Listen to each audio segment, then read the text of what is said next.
Bonsoir. Bonsoir. Merci d'être au Méliès ce soir. Merci à Alice Boisson d'avoir perdu son match sur une durée courte. Ah ouais? Voilà, sinon on risquait de perdre des spectateurs si ça avait été interminable. Je vous présente l'historien du cinéma Tanguy Perron et le réalisateur et producteur, et ce soir réalisateur, Raphaël Pilosio.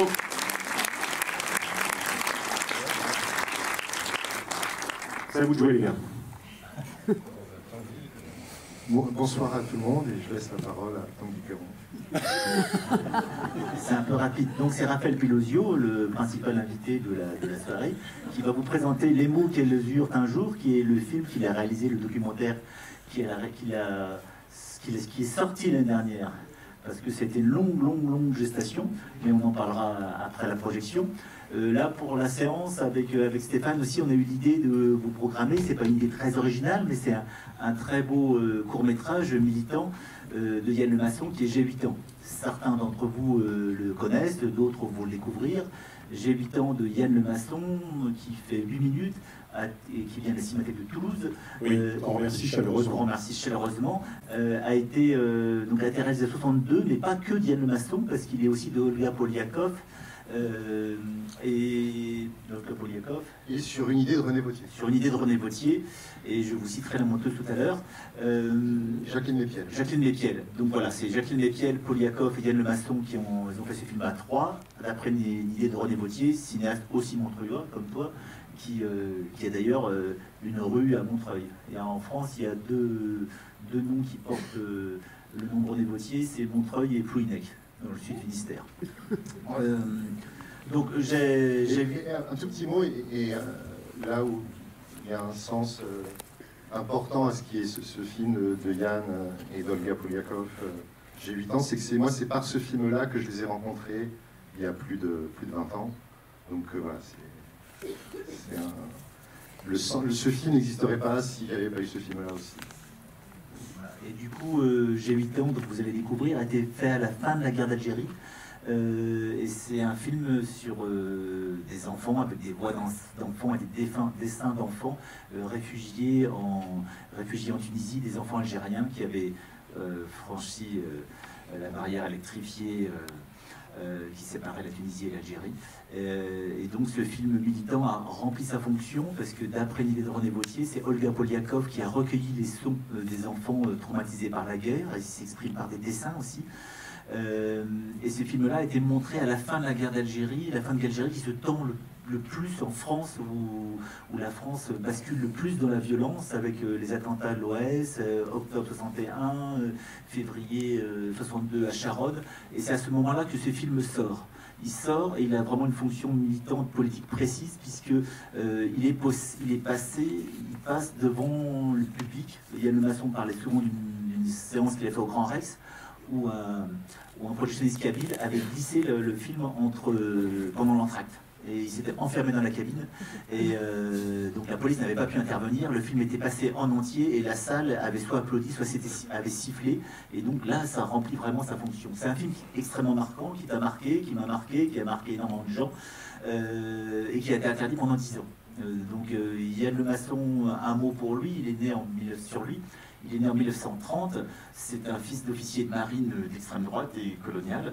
Et lui, c'est un gamin nationaliste, et il a dit « je deviendrai internationaliste ». Et ça n'a pas été un vain mot, parce qu'il est devenu internationaliste et communiste. Et c'est la guerre d'Algérie qui l'a fait franchir le pas, vraiment. Il était soldat, sergent, parachutiste. Il se rappelle d'avoir fait des choses où il avait un peu honte. Il supportait plus les regards qu'on portait sur lui. Il était à partie des nombreux traumatisés de la guerre d'Algérie. Et une autre femme liée à Montreuil pourra le racheter, on peut dire. En tout cas, le rattacher à un mouvement de libération, puisqu'il va croiser Michel Firck, qui va lui proposer de faire circuler des armes pour l'Algérie et les Algériens et le FLN. Et il fera ça à grande échelle. Il y a encore un rapport avec le film, puisque c'est Michel Firck qui va le mettre en contact avec ces femmes algériennes. Je ne vais pas en dire plus, on est content de vous montrer J'ai 8 ans de Yann Lemasson, donc un cinéaste militant, mais vous n'allez pas voir un film militant, vous allez voir un film de Raphaël Pilosio, un documentaire. Tu avais déjà rencontré Yann Lemasson et filmé Olga Poliakov pour un de tes premiers films qui s'appelait Algérie, histoire d'autres regards, pardon, Algérie d'autres regards, qu'on avait pu montrer ici aussi, qu'on avait montré à Pantin et tout ça.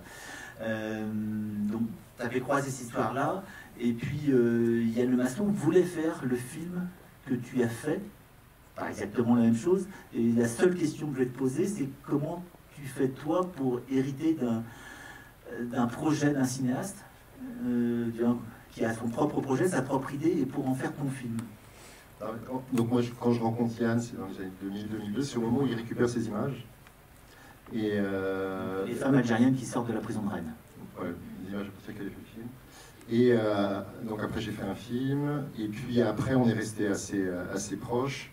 Et au départ, donc, il m'a raconté qu'il avait ce projet. Donc moi j'ai essayé de le pousser et de l'aider à faire ce film, parce que je voyais que ça avançait pas trop.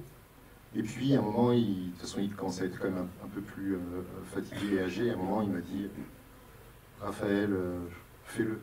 Et maintenant, hop, de la regarder. Merci, à tout à l'heure, à tous les deux.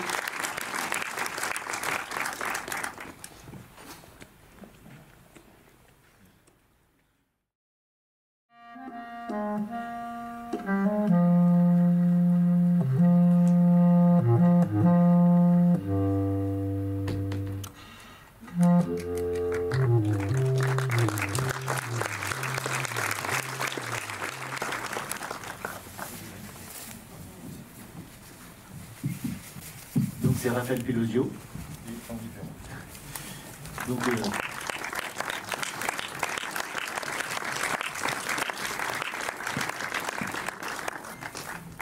alors on va procéder par un premier échange et on accueillera avec plaisir vos questions et vos réactions. Ou peut-être même qu'on pourrait changer l'ordre du protocole et tout de suite vous poser, attendre vos questions et vos réactions. Si vous en avez, ou vous voulez qu'on vous donne le temps, voilà. Pourquoi vous avez attendu si longtemps pour essayer de lire sur les lèvres pour entendre ce qu'elle dit? Alors la dame dit pourquoi Raphaël a attendu si longtemps pour décrypter ce qu'elle dit, de lire sur les lèvres. Alors en fait, j'ai pas attendu si longtemps, c'est que ça arrive dans le film, au bout d'un moment dans le film, mais moi j'avais commencé à travailler sur la lecture labiale dès que j'ai commencé un peu à tourner en fait. Et c'était aussi l'idée de Yann Lemasson. On avait fait une séance sur le cinéma militant à Pantin, au cinéma 104, au début des années 2000. On a eu le plaisir de réunir Yann Lemasson, René Bautier et Bruno Muel. Et on avait fait venir Yann Lemasson qui était dans sa péniche à Avignon. Vous avez vu sa péniche au départ. Hein. Une très très belle péniche hein, qui ressemblait à celle un peu de la Talente de Jean Vigo, qui était un lieu de cinéma, un lieu de bricolage, un lieu de travail aussi. Vraiment fascinante cette péniche qui accueillait à peu près tout le monde. Et Yann Lemasson était réputé pour ne pas sortir, pour ne plus sortir de sa péniche. Et en fait, il était venu à Pantin. On avait été très surpris parce que il avait l'idée de faire ce film-là. Sa première idée, c'était de rencontrer des gens pour lire sur les lèvres. Donc, tu as prolongé cette idée-là. Et en tant que réalisateur, tu décides, toi, de mettre ça à la fin de cette quête. Disons que, en tout cas, à l'époque, Yann, à un moment, je pense qu'il avait comme idée simplement de resonoriser ces images. C'est-à-dire de retrouver, de voir qu'on pouvait, et de faire un montage à partir de ces images simplement. C'était pas tout à fait le même principe de projet de film. Oui. Je disais que j'étais très émue de voir ce film parce que, en fait, quand je revois un peu nos luttes après l'indépendance et avec surtout le droit des femmes, on était des associations, des ciné-clubs et tout. Et effectivement, on s'est battu parce qu'il y avait le code de la famille en 84, etc. Et on voulait voir ces femmes qui ont fait la guerre et qui ne paraissaient plus ou très peu. Et pour nous, c'était la légitimité venait de ces femmes qui avaient fait la guerre et qui pouvaient revendiquer les droits que nous revendiquions à cette époque. Et donc, on avait rencontré quelques moudjahidettes qui effectivement se sont un peu mouillées, mais pour la plupart, elles étaient un peu disséminées dans le pays. Voilà. Après, on reviendra sur le débat. Moi, vous avez dû la rencontrer ou la connaître. Il y a une historienne, sociologue algérienne avec laquelle moi j'avais travaillé un petit peu, qui s'appelle Feriel Alami, qui a écrit justement sur cette lutte contre le code de la famille. Justement, dans les images du film, Madame Thomas Ouzgen était aussi encore dans cette lutte aussi. Parmi les femmes qu'on voit dans le film, c'est la dame que je dis, que je vais voir plusieurs fois. C'est une de ces femmes qui est restée militante tout au long de sa vie. Et toi, je vais poser une question aux cinéastes et aux cinéphiles aussi, puisque il y a le cinéphile, le cinéaste qui est fasciné par ces images que tu montres tout le temps, au prix de la répétition, de la lenteur. C'est un choix délibéré. Alors il y a à la fois les cadres de Yann Lemasson qui sont très beaux et la beauté des archives, vraiment qui te fascine. Tu veux resituer comme ça. Et à partir de quand tu as pu est-ce que l'ombre de Yann Lemasson n'a pas été trop... C'est la question que je repose, n'a pas été trop pesante pour toi en tant que cinéaste, qui essaye de construire un propos, de situer précisément des gens. À partir de quand tu as pu se dégager de cette ombre-là? Et quel était, en fin de compte, ton rapport à l'Algérie qui peut te remettre? Est-ce qu'il est venu que par le film de Yann Lemasson, que par J'ai 8 ans? Qu'est-ce qui te tient? Moi, j'ai pas de rapport à l'Algérie. Donc, quand je dis ça, c'est que j'ai pas un rapport personnel, intime à l'Algérie. Après, je pense que nous tous, en tant que Français et autant qu'Algériens, on a forcément un rapport à cette histoire qui fait partie de l'histoire de France aussi, et de l'histoire d'Algérie, évidemment. Donc moi, j'ai ce rapport-là, mais je n'ai pas un rapport intime. Par contre, à partir de ce qui, moi, m'intéressait, en tout cas, à essayer de communiquer, de partager, c'était d'aborder ces images, non pas comme simplement quelque chose qui serait utilisé dans un truc d'efficacité utilitaire ou illustratif, mais ce qui m'intéressait, c'est que ces images permettent de créer une émotion, de créer une idée de rencontre. Pour moi, c'était très important, cette idée d'essayer de retrouver toutes les traces que ces femmes avaient pu laisser aussi ailleurs que seulement dans ces images, parce que je me disais, avec ça, on va après revoir cette image, revoir un plan, revoir un sourire, revoir un geste, chargé d'autre chose. Et donc pour moi, c'était intéressant de voir comment, en fait, à partir de ce tournage, qui en fait, au total, il y a 40 minutes d'image à peu près, et ben, comment à partir de ça, en fait, on pouvait déplier et aller regarder un peu de tous les côtés, qu'est-ce que ce petit morceau de temps, et ben, qu'est-ce qu'en fait, ça peut raconter tous les possibles de ce morceau de temps. Et pour moi, c'était... évidemment, il y avait la question première, qui est la question de ces femmes, de leur destin, de leur lutte. Mais moi, c'était aussi intéressant et important aussi de croiser la figure de Michel Firck, de croiser cet ingénieur du son qui a complètement disparu de l'histoire du cinéma, et de voir comment tout ce monde, à un moment, aussi était ensemble. Et tout ça à partir de ce moment de pellicule comme ça, qui aurait pu très bien ne pas exister. D'ailleurs, à un moment, on peut presque se dire que ça n'a pas existé, dans le sens où je retrouve des femmes qui elles-mêmes ont oublié qu'elles avaient été filmées. Et même, par exemple, à un moment, dans le discours, dans l'entretien que je fais avec Yann, il me dit, il y a ce passage, moi, que je trouve très beau, où il dit je ne sais plus si j'ai filmé le trajet entre Rennes et Paris, ou si c'était tellement beau que je rêve de l'avoir filmé. Et puis après sa mort, j'ai retrouvé dans les archives où il dit « c'est la plus belle chose que j'ai filmée de ma vie ». Donc voilà, c'est aussi un film comme ça qui est aussi sur le pouvoir et la force du cinéma. Et à partir de là, c'était une façon aussi de toucher ces images à cet endroit-là. Voilà, comment le cinéma nous permet aussi de faire exister toujours aussi ces femmes. Je ne sais pas si je réponds complètement à ta question. Si. Et puis même, c'est pas grave, parce que tu dis des choses très intéressantes. Il y aurait comme 3 fils en même temps, parce que il y a à la fois il y a vraiment donc tu donnes d'abord des noms, c'est très long, donc ces images sans nom, alors tu donnes des noms à ces femmes, ensuite tu leur donnes la parole, et la première chose qu'on voit, c'est peut-être, au-delà même de cette histoire tragique sur la révolution algérienne, c'est le temps qui passe quand même, quoi. Tu vois, et là, c'est l'essence du cinéma, enfin, on voit la sororité entre elles, la force, la beauté, et puis il y a elle qui se regarde, c'est très poignant, et dit « Ah, on était jeunes, on était belles ».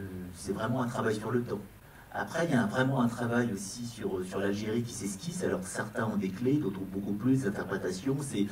Ça parle de comédienne, ça parle de Ben Bella, ça parle, oui, d'une révolution, comme beaucoup de révolutions, qui est tragique. Elle mange ses enfants, comme ça, quoi. Donc, avec différentes interprétations. Et puis, il y a cette petite histoire du cinéma militant que tu esquisses, avec Michel Firk, d'une part, sur laquelle on peut revenir en quelques mots, parce qu'on a dit de manière un peu dense des informations, mais Michel Firk a vraiment eu un rôle très important pour l'engagement de Yann Lemasson. Donc, cette jeune femme dont la famille a échappé au pogrom, qui est née en 1937, et qui a vu sa sœur, sa grande sœur, Liliane Firk, qui est toujours en vie, qui t'a donné des informations. Il y avait encore certaines des photos de tournage que j'ai, c'est dans les... Et ça, c'est très précieux, parce que cette enquête, cette passion, te donne toujours des informations qu'on ne peut pas trouver ailleurs, qu'on n'est pas passionné. J'ouvre une petite parenthèse, Jean-Gabriel Thériault est en train de réaliser un film sur Michel Firk. Donc voilà, cette histoire continue comme ça, quoi. Et donc, on va toujours avoir des choses de jeu. Et donc il y a cette histoire du cinéma militant, et par rapport à Michel Firk, son rôle déterminant, quand on était quelques jeunes gens à aller voir, enfin on était plus jeunes que ça, à aller voir Yann Lemasson dans sa péniche, une des images les plus fortes qu'il y avait, qui mettait en avant de ses piles d'archives, c'était justement Michel Firk quand elle s'est suicidée au Guatemala, parce qu'elle a participé à un attentat contre l'ambassadeur américain au Guatemala, et pour pas être prise, elle se tue. Donc c'était devenu une espèce d'héroïne de la critique cinéphilie, la critique de gauche, portée par Positif, où elle écrivait, et puis il a été complètement oublié. Et tu fais partie des quelques personnes à faire parler d'elle, et on continue à parler d'elle, on parle de plus en plus d'elle, et c'est tant mieux. Donc, sauf à Montreuil, où il y a une librairie à son nom. Voilà, oui, quand même, hein. J'allais le dire, mais merci Stéphane. Oui. Et du coup... voilà, t'esquisses aussi une histoire militante. Donc il y a 3 filles, il y a ce temps qui passe, hein, il y a quelque chose d'assez écrasant au début, d'assez terrible, hein, sur le temps qui passe. Il y a cette histoire de la guerre d'Algérie, cette histoire du cinéma militant. Et pourtant, t'en fais pas du tout un film militant. Tu prends le... Non, enfin... Non, moi, vraiment, à partir du moment... L'idée, c'était à partir de ce matériau aussi, c'était de reprendre un peu un tournage possible aujourd'hui en disant bah il y a eu ce tournage en 62 et maintenant et après, quoi. Et du coup de retrouver, d'essayer de retrouver ou d'esquisser parce que voilà, il y avait déjà beaucoup de femmes qui étaient décédées aussi quand moi j'ai commencé à faire ce film. Donc il y avait aussi voilà, de voir qu'est-ce qui s'était passé et après ce tournage qu'est-ce qui s'est passé pour vous. Donc il y avait quelque chose comme ça de cet ordre-là, mais du coup voilà, c'était pas la question de faire un film militant qui m'agitait. Il y avait une question, une intervention. On peut qu'être ému à la sortie de ce film, d'abord parce qu'il brasse énormément de choses. Moi, je suis pas malheureux, évidemment, de cette dimension internationale ou internationaliste qu'il y a dans ce que a réuni le film, auteur de Yann Lemasson, l'année 62, la guerre d'Algérie, mais je voudrais qu'au moins sur cette question des femmes 60 ans après, juste rappeler quand même que la flamme s'est jamais éteinte, qu'il s'est toujours trouvé une espèce de continuum dans des formes d'expression, même minces, de la survie d'une réflexion de militantisme féministe. Probablement que j'ai une amie derrière moi là, qui serait certainement plus légitime, parce qu'elle est témoin de ça, dans une grande époque à Alger, encore aujourd'hui à Paris, pour dire qu'il y a une filiation, tout ne s'est jamais éteint. Ce serait dommage de croire qu'il y a eu un grand raté, que 62 est arrivé, que tout le monde est rentré, que les femmes seraient allées derrière leurs fourneaux. Je rappelle quand même si le code de la famille, un code assez réac, a été voté et promulgué en 84, Il a été rejeté une première fois par une vraie mobilisation en 67-68 et une seconde fois en 81. Même si ils ont dû s'y reprendre à de nombreuses reprises. Il n'y a pas que Thomas Ouzgen qui soit resté... Baya aussi avait beaucoup lutté aussi contre le code de la famille. Complètement, elles étaient là. En fait, les jeunes filles n'auraient pas pu être aussi ardentes si quelques témoins de cette grande époque n'étaient pas à leur côté. Louise Tiril Ahliz encore aujourd'hui, Jamila Bouheld encore aujourd'hui. Les choses, on donne l'impression quelquefois d'être un peu partial parce que on laisse entendre des choses qui seraient assez loin de la réalité malgré tout. Voilà. Sinon, je voulais dire, c'est vrai qu'on sent bien que sitôt 62 arrivait et que la plupart des militantes rentraient, il y en a qui étaient en prison en Algérie aussi, sitôt rentraient dans le giron familial par exemple, les choses se soient... En fait, la vie est extrêmement complexe. Moi, j'ai une anecdote qui résumerait bien toute la difficulté à continuer à faire exister un projet. Il faut qu'il y ait un collectif, enfin, les choses sont assez compliquées. J'ai animé une salle de spectacle à Alger, et j'avais, au moment des élections législatives de 91, donc c'était vraiment le spectacle le plus couru de la ville, voilà. Et je reçois un jour un type qui me dit, on me dit, il y a quelqu'un qui désire vous voir, voilà. Je vois un proche de la sécurité de Mendela qui me dit, le président et madame veulent voir le spectacle.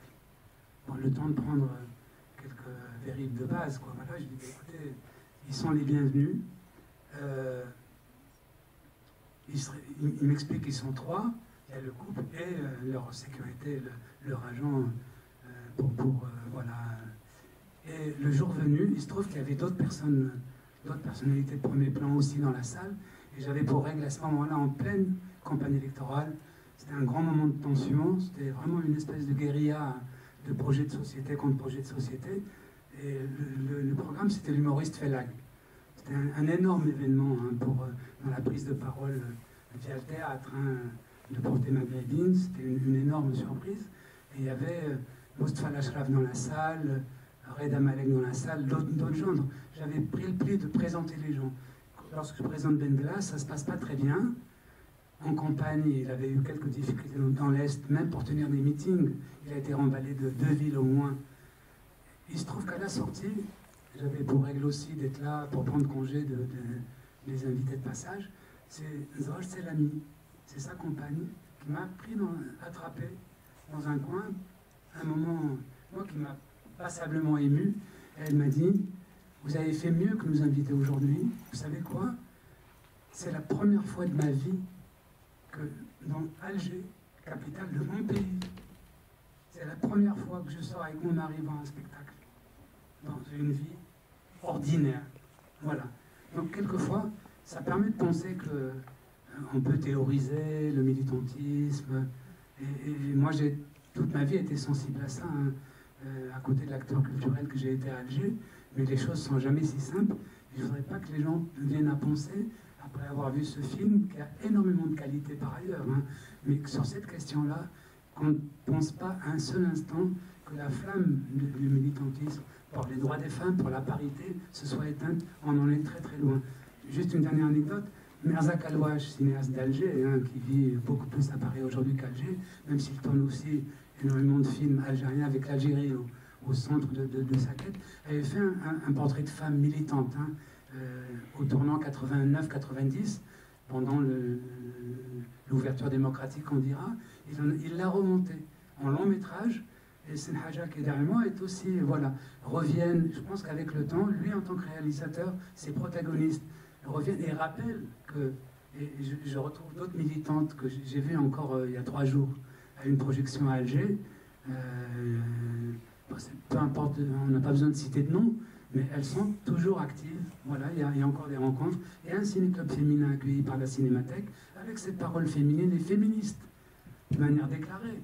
Mais les choses n'ont pas clairement là-dessus, qu'il n'y ait pas de doute, quoi. Il n'y a pas eu de révolution pour le statut des femmes en Algérie, là, au moins, il n'y a pas de doute, quoi. Il vaut mieux le dire. Merci. Je ne sais pas s'il y a d'autres questions ou d'autres remarques. Il y a toute une filmographie aussi. Je finis ma phrase, il y a toute une filmographie. Il y avait Elle qui a été tournée en 65 au pluriel de la LEM. Et puis il y a un film qui est fait par deux réalisatrices, Leila et Montrouge, pardon, merci, et Ariane Brun sur Algérie Tour des Tours, où il y a une très belle parole aussi, ça se fait au début des 90, à la fin des années 90, après la décennie sanglante, c'est une très belle parole de femmes aussi libérées. Donc effectivement, il y a toute une filmographie qui montre qu'il y a une transmission. Oui, merci. Et est-ce que votre film est passé dans des salles en Algérie? Donc le film a été invité l'année dernière au Festival de Béjaïa, qui est le festival du cinéma documentaire en Algérie, et il n'a pas été autorisé à être montré. Voilà. Pour l'instant, il n'est pas autorisé, il n'a pas eu de visa de la censure. Ouais. Et les gens du festival étaient... Bon, moi j'étais très déçu, mais les gens du festival étaient encore plus. Oui, moi je trouve le film très très original, la façon de filmer. Au-delà du contenu, je trouve c'est vraiment bravo pour ça.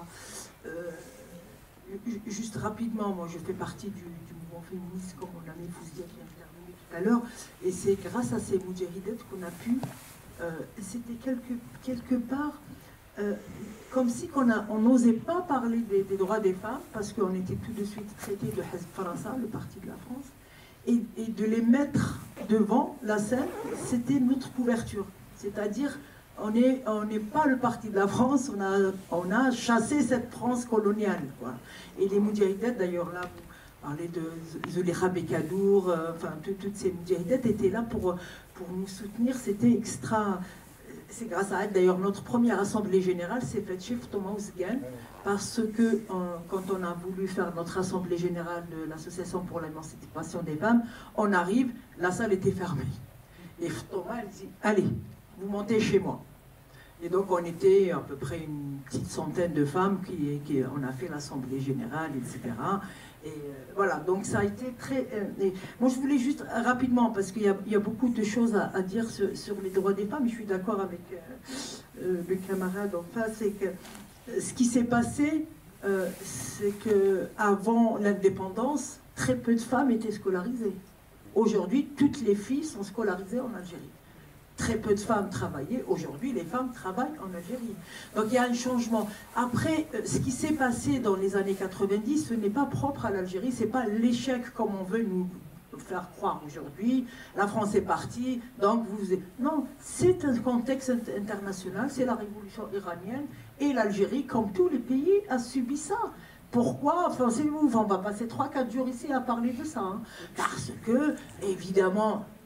les pays de l'Occident ont soutenu des dictatures pour des intérêts, et voilà, arrive ce qui arrive par la suite. En tout cas, ce qui est sûr, c'est qu'aujourd'hui, parce que pour ne pas... le mouvement féministe, il y a eu traversé par des courants trotskistes, staliniens, etc. Hein, donc, était politique, politisé. Et là, le dernier... pour ceux qui connaissent un peu l'Algérie, il y a eu le Harak, ce qu'on appelle le Harak, 1 million de personnes dans la rue, était très animé par des femmes qui étaient voilées, non voilées, etc. Sauf que quand il n'y a pas une démocratie, et c'est là où la question des droits des femmes en Algérie, qui continue à se poser, n'a pas été posée en tant que telle. Quand elles sont montées, quand elles le disent, elles sont montées par le frère, et c'était sortir le collant. Et donc, comme elles n'étaient pas politisées, il y avait certaines qui étaient politisées, mais elles n'avaient pas un projet, elles le disent dans le film, hein, n'avaient pas un projet politique qui est, à savoir, l'égalité hommes-femmes, etc. Et, bien sûr, le pouvoir, après l'indépendance, on verra, ça, on le sait. En 17, on a dit aux femmes, quand il y aura le communisme, il y aura l'égalité. Ça a toujours été, c'est pas propre à l'Algérie, j'ai envie de dire. Et aujourd'hui, c'est difficile, très difficile de la vie au quotidien, de politique, etc. Mais les femmes, aujourd'hui, moi, de mon point de vue, hein, peut-être que la majorité des femmes sont voilées en Algérie, je dirais même presque la majorité, mais beaucoup vont à la plage, beaucoup vont occupent l'espace public, et c'est un débat de fond. Est-ce que c'est important que les femmes occupent l'espace public? Est-ce qu'elles travaillent, etc.? C'est important ou pas? Et donc c'est la question qui se pose aujourd'hui. En tout cas, l'Algérie ne se fera pas sans les droits des femmes, et les droits des femmes n'auront pas lieu sans la démocratie en Algérie. Mais c'est simplement, moi par rapport au film, j'étais pas dans ces questions-là. C'est-à-dire que moi j'étais, c'est pas mon rôle. Moi simplement ce qui m'intéressait, et c'est là où j'ai toujours été, j'étais tenu, c'était de retrouver et d'identifier ces 20 femmes dans ces images, et d'essayer de retrouver un peu leur destin à chacune d'entre elles. Donc j'étais pas dans, le film ne prétend pas du tout être une réflexion sur quelle est la place des femmes en général en Algérie. Le film, il essaye de retrouver ces 15 à 20 femmes et de voir un peu quelle a été leur vie. Voilà, il est à cet endroit-là. Et je pense que c'est important en tout cas pour moi c'est important de le dire, parce que sinon ces questions politiques autour du... Voilà, c'est très très très compliqué. Et la situation en Algérie est de toute façon très très complexe pour tout le monde.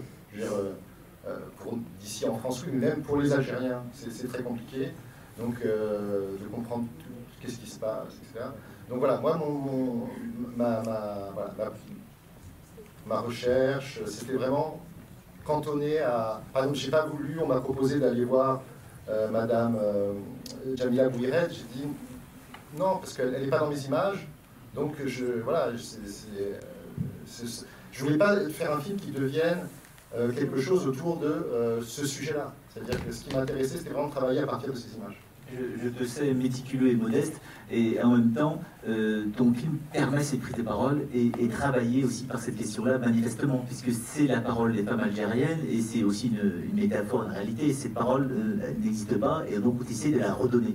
Et il y a autre chose dans ce film qui est très riche, c'est effectivement, il sait peut-être bien le rappeler, c'est quand même malgré tout, et tu fais aussi toujours discrètement, un peu en retrait, mais c'est la violence du colonialisme français aussi. Parce que toutes ces femmes-là, excusez-moi de la répéter, vous l'avez entendu, mais elles ont été arrêtées, torturées, violées. Donc il y a vraiment...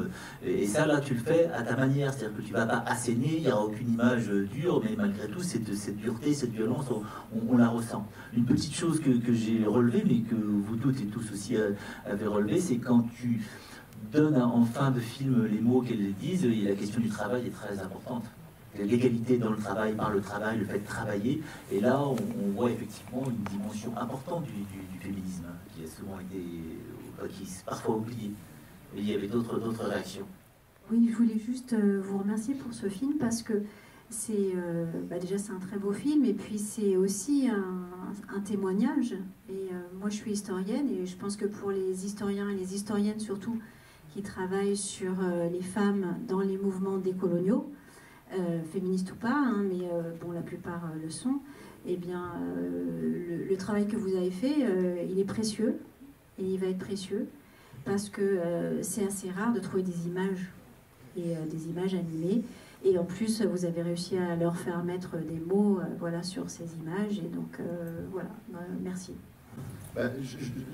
J'en profite, parce que moi, il y avait, tout à l'heure, tu parlais de fascination. Et moi, je pense que ces images, elles ont un côté effectivement fascinant.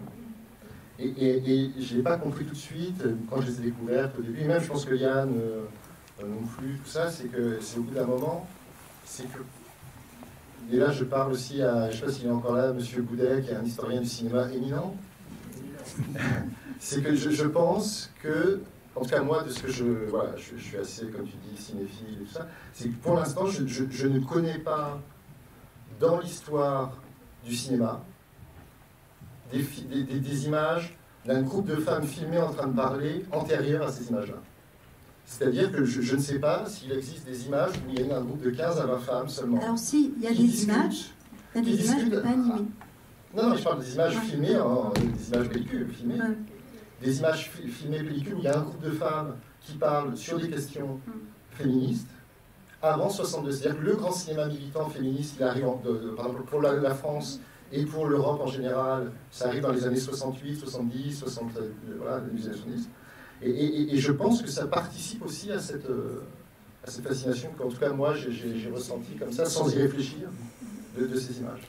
Je voulais juste ajouter une chose sur le féminisme et sur le travail. Vous dites que voilà, c'est pas une revendication commune. En fait, c'est faux, c'est un peu le contraire. Ça fait partie des premières revendications féministes au XIXe siècle. La question du travail des femmes, la possibilité de travailler, le droit de travailler, le droit de toucher son salaire, et puis l'égalité des salaires aussi, ça c'est venu un peu plus tard.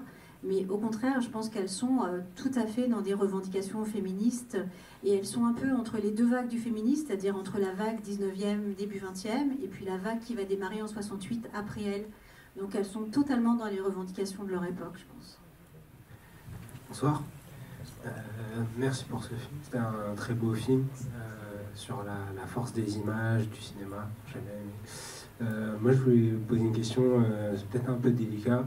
En fait, je me suis demandé en regardant le film si, quand vous avez approché, quand vous avez pris contact avec les femmes que vous avez filmées, en votre qualité de cinéaste français, je me suis posé cette question de est-ce qu'il y a eu de la méfiance un peu de la part de ces femmes, ou est-ce qu'au contraire, votre présence a été tout de suite bien accueillie? En fait, quand on fait un film, on ne peut pas généraliser comme ça sur les femmes, en fait. C'est-à-dire qu'à chaque fois qu'on va voir quelqu'un, on va voir un individu. Et à chaque fois, c'est une nouvelle histoire qu'on tisse avec un individu, voilà, une personne. Et du coup, il n'y a pas de réponse générique ou générale à votre question. Et je crois que je le raconte un peu dans le film en disant aussi qu'il y a certaines femmes qui n'ont pas voulu me rencontrer. Il y a certaines femmes que j'ai rencontrées mais qui n'ont pas voulu être filmées, et ce que je comprends aussi tout à fait.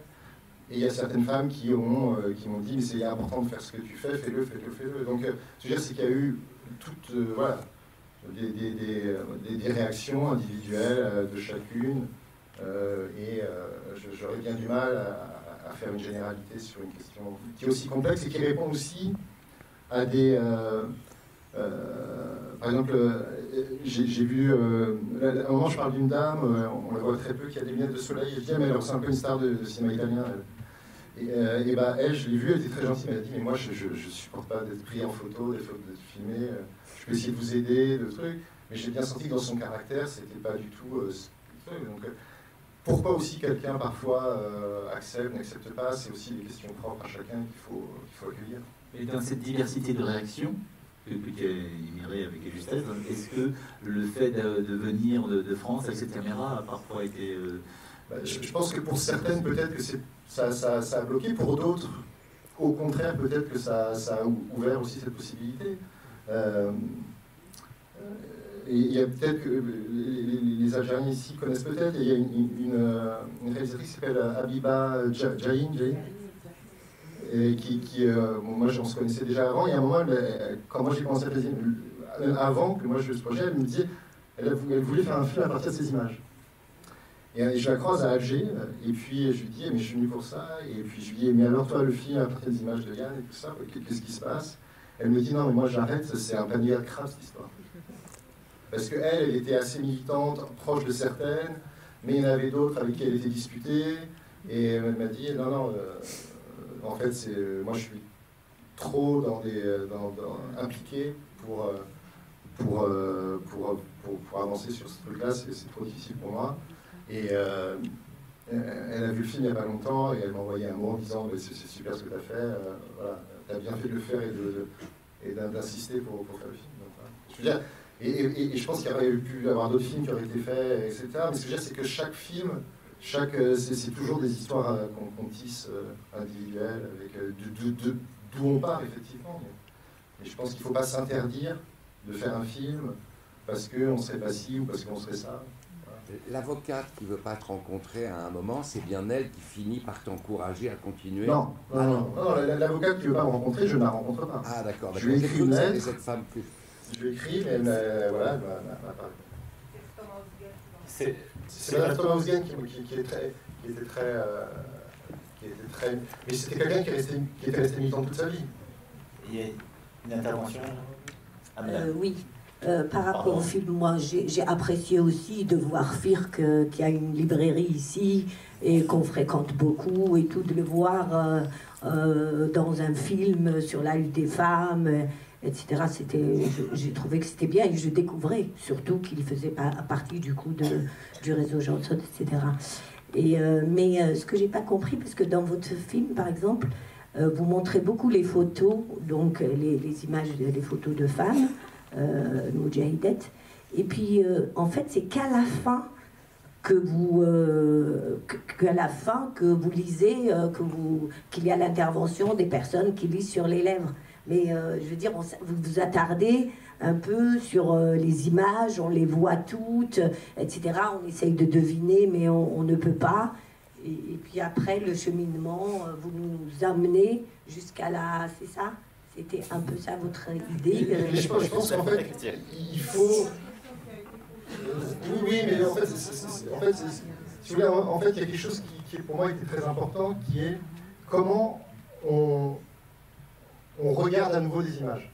C'est-à-dire que comment on peut être dans quelque chose où on n'est pas dans une sorte d'efficacité. Alors, le film, il se construit un peu contre une efficacité, c'est-à-dire, si vous voulez, par exemple, quand quelqu'un parle, vous voyez, parfois il y a des moments où il y a parfois des longs moments de silence, parfois il y a des... Par exemple, Malika Korish, je raconte qu'elle n'est plus trop... mais pour moi, c'était très beau, c'était très important pour un film comme ça, que son moment de silence avec ces images, où on voit qu'elle est émue simplement de voir ces images.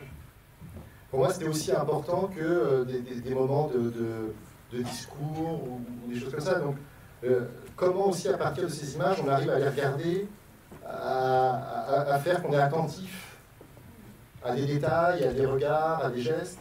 Et ben, tout ça, c'est quelque chose qui se fait parce que, à un moment, on revoit une image, on revoit un plan, on arrive à identifier un peu quelqu'un, il y a un début d'histoire avec quelqu'un d'autre. Et du coup, c'est par ce travail-là qu'on peut se plonger complètement dans ces images. Et là où c'était important pour moi de se plonger dans ces images, c'est que à la fin, c'est aussi l'image qui nous reste d'elles, c'est cette image où elles sont vivantes, elles sont désirantes, elles sont dans quelque chose de l'ordre du désir de vie, et c'est cette image-là aussi qui nous reste d'elles. Il y a un autre très beau moment de silence aussi, c'est quand l'auteur de La Gangrène, tu relis la question de Yann Lemasson, là c'est un peu ton art du contre-pied, en disant, on pense qu'il va parler de ce que ces femmes ont fait ensuite, ou ce qu'elle a fait la révolution avec elle, ou ce que la révolution n'a pas fait avec elle, et on interprète ça comme un gène. Et en fait, c'est un travail de mémoire, il recherche le nom du protagoniste qui est à l'image. Et là, c'est vraiment très intéressant aussi, parce que tu nous surprends en tant que spectateur. On voit le travail à l'intérieur. Oui, mais parce que je crois vraiment que c'est aussi comme ça qu'on rencontre quelqu'un aussi. C'est-à-dire qu'on est abreuvé d'images où on est dans une parole très utile. C'est-à-dire que vous voyez beaucoup de films, de documentaires où il y a une question et une réponse. Mais dans la vie, ça ne se passe pas comme ça, en fait. Et dans la vie, peut-être que tout le cheminement qu'il fait à partir de cette question que je repose, la question que Yann avait posée, que je lui repose, peut-être qu'il a un truc où il est un peu gêné, où il ne sait pas, etc. Mais en tout cas, c'est grâce à ce moment qui est laissé comme ça dure peut-être 45 secondes, 1 minute, et ben il retrouve, il arrive à identifier ce Ali El-Hadi qui était quelqu'un que j'ai cherché à identifier pendant longtemps. Donc, ce que je veux dire, c'est que ce travail-là, ce silence, ça permet de trouver quelque chose. Oui, je voulais juste vraiment demander pardon d'avoir, dans mon propos, tiré la couverture à cette question de 60 ans après, que deviennent les idées qu'elles ont tenté de porter à leur époque. Je voulais juste, en fait, vous allez devoir ferrailler avec ça, parce que c'est quand même la question, et l'unique question de Yann Lemasson pour démarrer son tournage à l'origine. Donc, c'est un pendant du film. Sinon, c'est totalement vrai, parfaitement vrai, qu'il y a des dizaines et des dizaines de temps forts. J'essaie de développer un papier autour de Jacqueline Mépiel, monteuse, parce qu'il n'y a pas qu'elle d'ailleurs, il y a des histoires d'autres monteuses et de la guerre d'Algérie, il y a comme ça, comme ce preneur de son, si je me trompe, vietnamien, voilà. Il y a toute une petite république mais en fait, sur la fascination dont vous parliez, j'avoue que c'est 2 moments qui m'ont vraiment scotché, et il n'y a même pas de propos en vérité. Ceux de Malika Korish, justement, c'est impressionnant. Pour moi, c'est un des plus grands temps forts. Le ravissement qu'elle a, les lèvres étirées souriantes, quoi, voilà.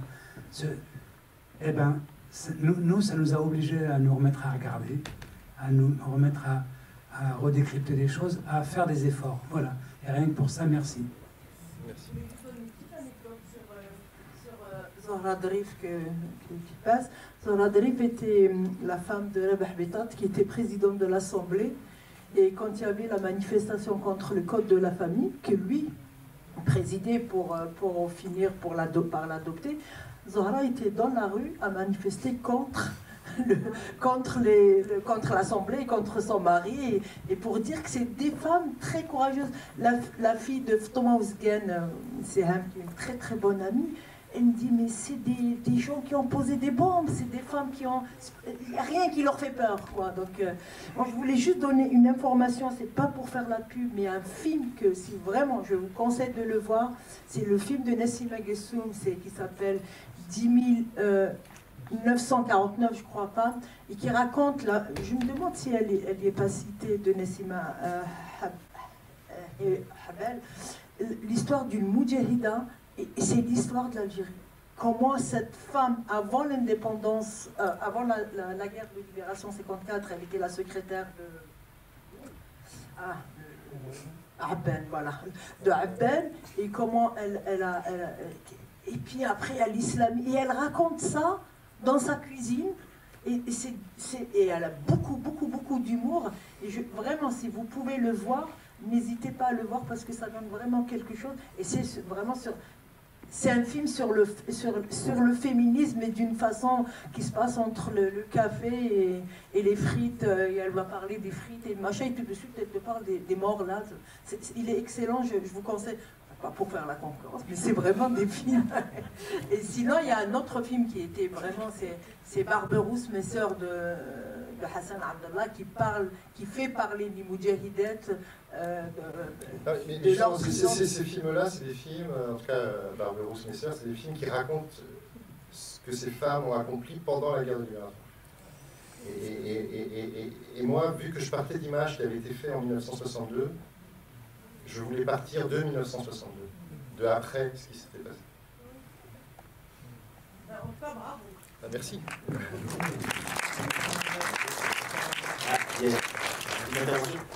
Je suis très émue de ce film parce que j'ai l'impression que vous nous dites, enfin, c'est ce que j'ai reçu de ce film, c'est quelques femmes dont on sait à peine le nom, on ne se rappelle même plus le nom pour certaines d'entre elles, et vous cherchez à savoir le nom, vous cherchez qui elles sont, ces femmes qui nous parlent et dont on n'entend pas la voix. Tout le long du film, c'est un grand discours sur ces femmes dont on n'entend pas la voix, et c'est avec une femme et un homme qui est appareillé, qui n'entend pas, qui arrive à lire quelques mots de leurs lèvres, et ces mots qu'elles eurent un jour, c'est au-delà de ces femmes algériennes qui sont magnifiques, c'est à toutes les femmes que vous offrez ce film, et vraiment je vous remercie beaucoup. Merci. C'est un beau titre littéraire aussi. C'est un très beau titre littéraire, donc t'as pas pensé à un moment, non, ça t'est trop militant que ce soit les hommes se méfient des femmes qui ont fait la révolution? Ben, j'y ai pas pensé en fait. J'y ai pas pensé. Voilà. Mais c'est ça, ce titre te ressemble. Merci. Donc merci beaucoup pour ce film. J'aurais aimé vous parler plus longtemps de Yann Le Masson, mais ce sera une autre fois. Où tu as dessiné cette petite république de cinéastes militants, de femmes, de monteuses. On a parlé de Bautier, on pourrait de Pierre Clément, on pourrait parler d'Olga Poliakov, de Jacqueline Mépiel. Tout ça, c'est des petites républiques de militants, de camarades qui ont fait ce cinéma-là, qui ont donné des paroles. Et toi, sans faire un cinéma militant, par le documentaire, tu produis une belle œuvre. Je crois que Yann Le Masson a été content de voir ça. En tout cas, c'est qui sont Merci à tous les deux.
soldat de Français fait la rafle. Il a attrapé 5 hommes. Ils ont tué. Ils ont pris mon frère, mon cousin et mon grand-père.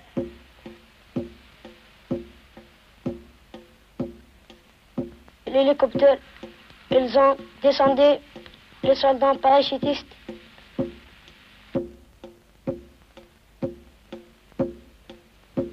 Les soldats français cherchent à mon père pour le mettre en prison.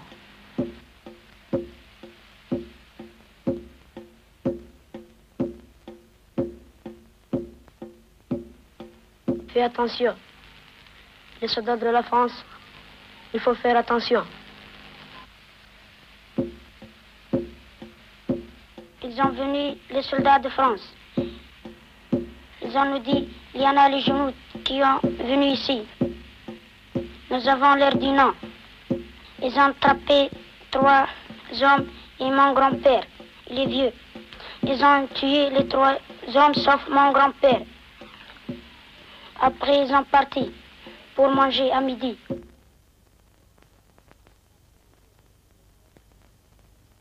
Mon père était un aideur au genou. Les soldats de la France, ils ont dit, eh ben, nous allons attraper cet homme qui l'aide les genoux. Et la France, elles ont fait un grand cerclage. Ils ont attrapé tous les hommes, beaucoup d'hommes aussi, qui l'aident les genoux. Ils ont mis en prison le capitaine et l'a dit, voici, c'est celui-ci l'homme qui l'aide les genoux. On va le faire quelque chose. Ils ont frappé mon père et après, ils ont le fait dans l'eau chaude et après dans l'eau froide. Et après, ils ont le porté dans notre ferme et ils m'ont dit à moi, voici ton père, on va le tuer. Ils ont tué avec un coup de mitraillette. Ils ont dit à ma mère, tu es contente ou non?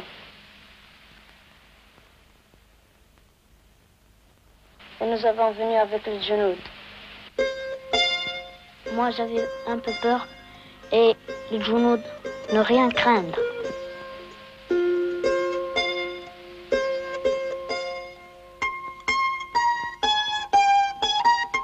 Ils ont venu 3 genoux, ils ont dit s'il vous plaît donnez-nous à manger.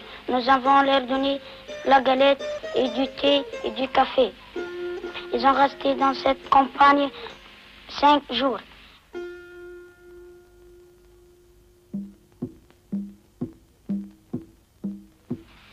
On a vu des avions jaunes et des avions de B-26.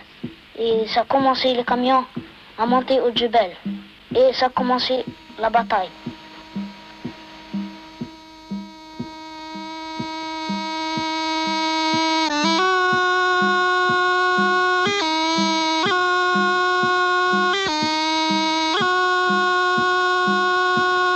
Ils ont attrapé 4 genoux, les ont encerclés. Et il y avait des commandos. Ce sont des Algériens qui sont avec les Français. Il a demandé aux genoux, pourquoi vous bagarrez comme ça? Ils ont dit, nous faisons la bataille pour notre pays. Alors il est venu les soldats de Français. Ils ont dit, vous avez vu les genoux? Nous avons dit, nous n'avons pas vu.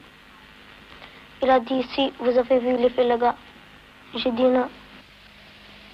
Quand les genoux sont venus, nous nous avons dit, nous ne voulons pas rester ici.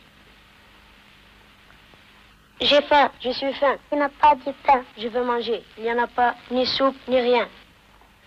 Et l'avion qui me regarde, il m'a vu et il frappe un coup de mitrailleuse. Et moi je suis caché sous un grand caillou. Moi j'ai peur et l'avion tire. La nuit, les Djounouds sont venus à nous et nous avons parti avec eux. Nous marchons. Il y avait un Djoundi qui nous chante. La nuit on marche et le jour on dort. on a trouvé les soldats français devant nous. On a dit, on ne peut pas passer. Si on reste, on va être tué par ces maudits. On a mis de l'herbe sur nos dos et ils nous croyaient que nous sommes des arbres. Nous sommes marchés une autre nuit. Nous sommes arrivés à la frontière du Tunis. Le barrage, la ligne de l'électrique. Nous avons coupé le fil de fer et nous sommes passés. Et ils ont mis des lumières qui lançaient comme des projecteurs dans les fils. Alors ils tirent avec l'artillerie.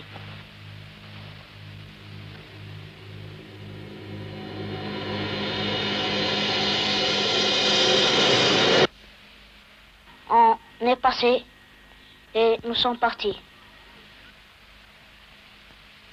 Nous sommes arrivés pour respirer. J'ai trouvé mes parents. Ils m'embrassent et ils rient. Le lendemain, j'ai trouvé du café. J'ai bu avec de la galette. Ça veut dire que la galette, c'est du pain. Comment on dirait en français? Du pain.